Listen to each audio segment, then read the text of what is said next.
Sapevi che ogni tappetino da gaming ha uno specifico tipo di superficie ed è proprio in base al tessuto o materiale utilizzato per crearla che questa influisce sulle tue prestazioni positivamente o negativamente. Nello specifico mi riferisco alla mira, un'abilità ormai fondamentale e richiesta quasi da tutti i giochi. A seconda del tipo di gioco, infatti, dovresti scegliere una superficie del tappetino adatta al suo ritmo, perché è proprio in base a questa superficie poi che il mouse scivolerà in un determinato modo e influirà sulla precisione della tua mira. Partiamo innanzitutto con l'elencare le principali superfici dei tappetini, ovvero ruvida, liscia ed ibrida. Ovviamente poi, in base allo spessore della base, si creano dei livelli intermedi. In ogni tappetino quindi lo scivolamento del mouse sarà sempre diverso, così come la forza richiesta sia per spostarlo che per fermarlo. Ora farò una serie di esempi pratici con i titoli più giocati del momento e i mousepad più adatti a quel tipo di gioco.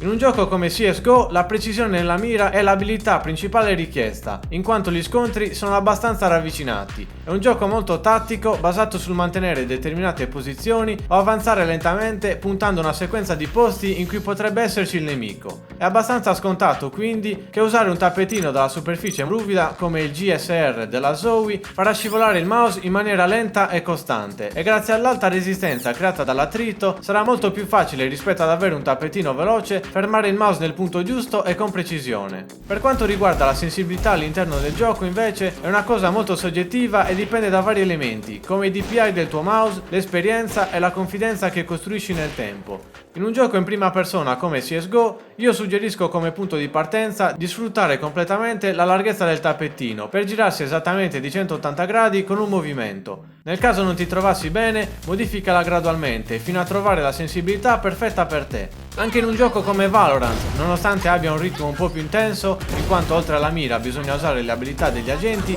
un tappetino ruvido o moderatamente ruvido come il Logitech G640 è la scelta migliore. È sempre un gioco in prima persona con scontri abbastanza ravvicinati, quindi suggerisco anche qua di sfruttare la larghezza del tappetino per effettuare un 180 gradi. Per quanto riguarda Fortnite invece le cose cambiano un po'. È un gioco in terza persona, dal ritmo molto intenso e che rispetto ai precedenti richiede una velocità costante in qualsiasi momento della partita. Allo stesso tempo però anche Fortnite richiede molta precisione. Chi lo gioca saprà benissimo che basta sbagliare un singolo edit o missare un colpo per essere eliminato. Ci vuole quindi una superficie moderatamente veloce che però garantisca anche un buon controllo. Una combinazione ottenibile solo con un tappetino ibrido. Il miglior mousepad ibrido al momento è il Razer Strider. La qualità dei suoi materiali e delle cuciture sui bordi riescono finalmente a competere anche con i migliori tappetini da gaming, ovvero gli Artisan, dei mousepad giapponesi molto richiesti e ordinati da ogni parte del mondo. Sul sito ufficiale infatti è sempre tutto esaurito.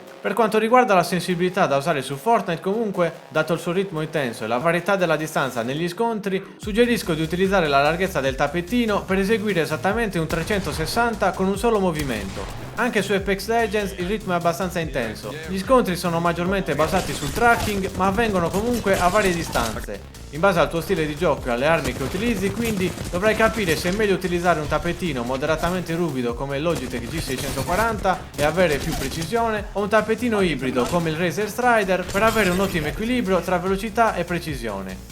Sui MOBA come League of Legends invece, o comunque giochi dove non c'è bisogno di avere una mira millimetrica, puoi tranquillamente utilizzare sia un tappetino ruvido che un tappetino moderatamente veloce come il Corsair MM300, o anche veloce come il Fnatic Dash.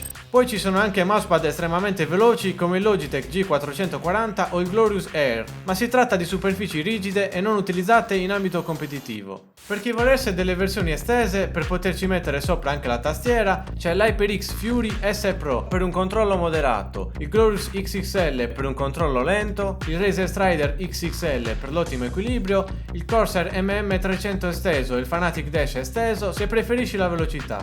Trovi il link di ogni tappetino in descrizione. Se vuoi saperne di più sui mousepad Artisan invece iscriviti e guarda il prossimo video.